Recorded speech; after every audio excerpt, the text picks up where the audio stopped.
প্রিয় সাথী, পার্শ্ব শিক্ষক ঐক্য মঞ্চের পক্ষ থেকে সকলকে সংগ্রামী অভিনন্দন জানাই। কিছু না বললেই নয়, তাই অনেকটা রাত হয়ে গেল, সারাদিন একটু ব্যস্ততার মধ্যে ছিলাম। কিছু কথা বলার জন্য আসলাম। আমরা দেখতে পেলাম যে গতকাল বেশ কয়েকটি সংগঠনের নেতৃত্বরা মিলে একটা কর্মসূচি ঘোষণা করেছে, যে কর্মসূচিটা হয়তো অবশ্যম্ভাবী ছিল, এটার প্রয়োজন ছিল, কারণ আমাদের উচিত যে ঘটনা ঘটেছে তার প্রতিবাদ করা, সে যেভাবেই হোক না কেন। যারা যেমনভাবে করছে তারা সেরকমভাবে প্রতিবাদ করছে। আমরা যে কর্মসূচি নিয়েছিলাম, মাননীয় মুখ্যমন্ত্রীর কাছে আমরা ইমেল মারফত জানাবো যে আমরা এতে অসন্তুষ্ট এবং এই ভাতা বৃদ্ধিতে আমাদের অপমান হয়েছে, আমাদেরকে অসম্মান করা হয়েছে। তো সেটা বেশ কিছু গেছে, আরও একটু গেলে পরে ভালো হতো।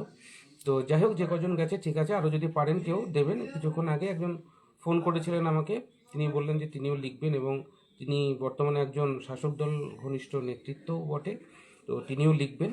তো আপনারা যদি পারেন আপনারা একটু কড়া ভাষায় লিখবেন, এবং এগুলো যাতে মুখ্যমন্ত্রীর কাছে পৌঁছায় সে ব্যবস্থা আমরা করছি। এবং যে ইমেল আইডিটা পাঠিয়েছি সেটা কিন্তু মুখ্যমন্ত্রীর একদম দপ্তরের ইমেল আইডি। আমি যে চিঠিটা প্রথম দিন পাঠিয়েছিলাম সেটা ইতিমধ্যে মাননীয়ার হাতে পৌঁছে গেছে বলে আমি খবর পেলাম কিছুক্ষণ আগেই। তো দেখা যাক উনি কি সিদ্ধান্ত নেয়, আর সিদ্ধান্ত নেওয়ার মতো কোনো কিছু আছে এই বিশ্বাস আমার কখনোই ছিল না এই সরকারের প্রতি। সেটা আস্তে আস্তে আমি দেখছি সেটাই বাস্তবায়িত হচ্ছে। কিন্তু আমি চাই পার্শ্ব শিক্ষকদের ভাতা বৃদ্ধি হোক, তাদের দৈন্যদশা থেকে তারা মুক্তি পাক। ঠিক সেই লক্ষ্যে আগামীকালের যে কর্মসূচি, প্রায় ২৬ জন নেতৃত্ব মিলে, সংখ্যাটা আমার একজ্যাক্ট মনে নেই, তারা যা ডেকেছে, সেখানে ভগীরথ ঘোষকে ডাকলো কি না ডাকলো, ভগীরথ ঘোষ গেল কি গেল না, ঐক্যমঞ্চ থাকলো কি থাকলো না, এটা বড় কথা নয়। বড় কথা হচ্ছে পার্শ্ব শিক্ষকদের দাবি দাওয়া আদায় করা। আর এখানে যেহেতু এমএসকে এসএসকে সহ অন্যান্য সকলেই আছে, পার্শ্ব শিক্ষকরা রয়েছে, তাহলে একটা বিরাট বড় জমায়েত হবে আশা রাখবো। তো সেখানে আমি ব্যক্তিগতভাবে উপস্থিত থাকতে পারছি না, কারণ এই মুহূর্তে আমি ওয়েস্ট বেঙ্গলের বাইরে রয়েছি। থাকলে পারে অবশ্যই হয়তো যেতাম বা না যেতাম সেটা পরের কথা, কিন্তু এখন ইচ্ছা থাকলেও আমার উপায় নেই। আমি আপনাদেরকেও বলবো যে যারা যেতে চাইছেন অবশ্যই যাবেন, এবং দাবি আদায় না হওয়া পর্যন্ত আপনারা আসবেন না। আমি খুব সম্ভবত আগামী বৃহস্পতিবার কলকাতায় নামছি। আমি নেমেই আপনাদের যে কর্মসূচি, সেই কর্মসূচিতে যোগদান করব, আপনারা যদি লাগাতার চালাতে পারেন। তো সেখানে আমি নিশ্চয়ই যাব, আমি মুখিয়ে আছি যাওয়ার জন্যে। তো বৃহস্পতিবার বিকেল বা সন্ধ্যার দিকে আমি কলকাতায় ঢুকছি, আমিও আপনাদের সঙ্গে অ্যাটেন্ড করব। আপনারা সকলেই যাবেন, এবং নেতৃত্বরা আমার সঙ্গে সেইভাবে কথা বলেননি। যদি আমার কোনো পরামর্শ চাইতো, আমি আপনাদের মাধ্যমে সেই পরামর্শ দিতে চাই, খানিকটা উপযাচক হিসাবেই। যেহেতু তৃণমূলপন্থী সংগঠনের নেতৃত্বরা উভয় পক্ষের, মানে তৃণমূলের তো ৩-৪টে গোষ্ঠী, তো সেই সব গোষ্ঠীর লোকই প্রায় এখানে আছে। তো আমি আপনাদের মাধ্যমে তাদের কাছে একটা প্রস্তাব দিচ্ছি, ভালো লাগা না লাগা তাদের কাছে। সেটা হচ্ছে গিয়ে, এই মুহূর্তে যদি আমরা এই কর্মসূচিটা তৃণমূল কংগ্রেসের ডাইরেক্ট পতাকা এবং মাননীয় মুখ্যমন্ত্রীর কার্টুন নিয়ে যদি যেতে পারি, কাট আউট নিয়ে যেতে পারি, তাহলে পরে আমার মনে হয় আরও বেশি দৃষ্টি আকর্ষণ করবে, এবং বিষয়টা কিন্তু আরও অত্যন্ত ভালো হবে। এবং আমি সাধারণ পার্শ্ব শিক্ষক সহ যারা উপস্থিত থাকবেন, আমি চেয়েছিলাম এই প্রোগ্রামটা শুধু প্যারা টিচারদের নিয়ে হোক, তাহলে আমি আরও একটুখানি উদ্যোগ নিতে পারতাম। কারণ সবাইকে নিয়ে সেই বিষয়টা যেটা ঘটেছে, ১,০০০ টাকা হওয়ার পিছনে অনেকগুলো কারণ রয়েছে। তো সেটা একটা ব্যাপার। তো আমি আর সেই জায়গাটা বলতে চাইছি না, কারণ আমি এই কর্মসূচির ভিতরে যেহেতু নেই, তাই এর সমালোচনা করার বা এর বিরোধিতা করার বা পক্ষে বলার মানে কোনো যৌক্তিক কারণ আমার মধ্যে নেই, বলার মতো কোনো ইচ্ছাও আমার নেই। তো আমি চাইছি যে এই কর্মসূচিটা যদি লাগাতার চলে, অবশ্যই আমরা যাব। আমি নিজে ব্যক্তিগতভাবে যাব, এবং নেতৃত্বদেরকে সহযোগিতা যতটুকু করা সেটা নিশ্চয়ই করব। আর আমি চাইছি মুখ্যমন্ত্রীর কাট আউট এবং তার ছবি, এবং তাদের দলীয় যে পতাকা, যেহেতু তৃণমূলপন্থী সংগঠনের সবকটা টিম রয়েছে, যদি অন্যরা, আমার মনে হয় না এই প্রস্তাব অন্য যারা রাজনৈতিক দলের নেতৃত্বরা রয়েছে তারা কেউ বিরোধিতা করবে। তার কারণ হচ্ছে আমাদের পেটের জ্বালাটা অনেক বেশি, এবং সেটাকে প্রাধান্য দেওয়া উচিত। কোন পতাকা বা কোন রং সেটা বড় কথা নয়। তাই আপনারা পারলে পারে নেতৃত্বদের সঙ্গে কথা বলুন, তাদের নির্দেশ যদি থাকে, তারা যদি এই প্রস্তাবে সায় দেয়, তাহলে অবশ্যই আপনারা এটা করবেন।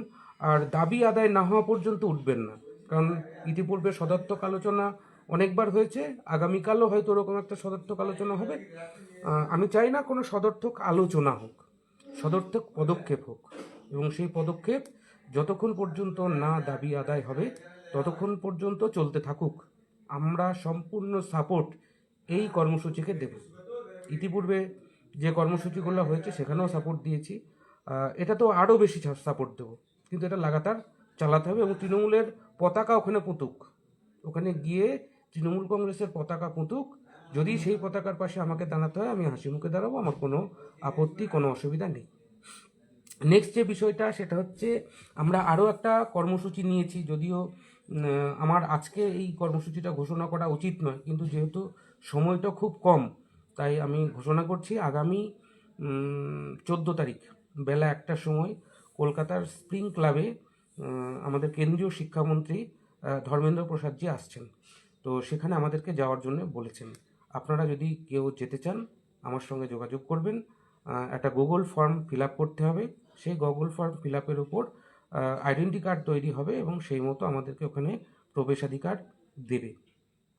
আমরা ওখানে গিয়ে আমাদের বক্তব্য রাখার চেষ্টা করব এবং সেই মতো আমরা আলোচনা করছি, যাতে আমরা অন্ততপক্ষে আমাদের যন্ত্রণার কাহিনী সেখানে খানিকটা হলেও তুলে ধরতে পারি, সে বিষয়টাও আমরা নজর রাখছি। আমরা যে 4টি সিদ্ধান্ত নিয়েছি বলেছিলাম আপনাদের, তার মধ্যে এটা কিন্তু আমাদের 3 নম্বর সিদ্ধান্ত। 4 নম্বরটা আছে, এখনই বলছি না, 14-15 তারিখের পর নিশ্চয় সেটা পরিস্থিতি এবং পরিবেশ বুঝে আমি সেটা আপনাদেরকে বলবো।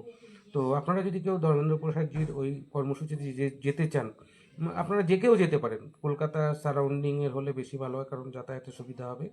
যদি দূর থেকেও কেউ আসতে চায় আমার সঙ্গে যোগাযোগ করবেন, আমি গুগল ফর্ম দিয়ে দেবো, কীভাবে ফিল আপ করতে হবে সেটাও বলে দেবো, এবং নির্দিষ্ট সময় সেখানে পৌঁছে যাওয়া এবং একটা সংখ্যা দেখানোর যে আমরা এতজন এসেছি।